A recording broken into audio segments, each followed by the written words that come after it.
আজকে আমরা এলাচি তুলবার আইছি। এই যে এলাচি দেখতেছেন, এলাচি এই যে এলাচি, এই যে দেখতেছেন এলাচি, এই যে হ্যাঁ রে গাছ আমাদের এলাচি বর্তমানে দুই যে গাছ এলাচি পুরা লোট দুনিয়ার এলাচি সে ধরছে গাছের ভিতরে এলা জঙ্গল হরা রাখবো। এলা জঙ্গল হরালে সেখানে এলাচি বাড়াবো, তল থেকে এলাচি বাড়াবো। হ্যাঁ, মোটামুটি 80 টাকা কেজি বর্তমানে এলাচি তুলতেছি আমরা। 80 টাকা কেজি এলাচি।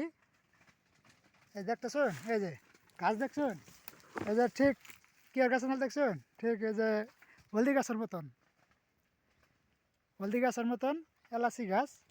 এটা করে যে আর ছোটো এলাচি বুঝছেন, তাহলে ছোটো এলাচি আছে না এক ধলাটা, এই এলাচি গাছ বালান থেকে নেন। দেখছেন এলাচি গাছ দেখছেন, একদম সুন্দর একদম। কিন্তু এই গাছে করে আবার হাফ থাকে, বড় বড় মোটা মোটা হাফ থাকে। এই গাছে করে মোটা মোটা হাফ থাকে, বুঝছেন, বড়িয়া কিন্তু গাছ দেখছেন, মজার গাছ। একদম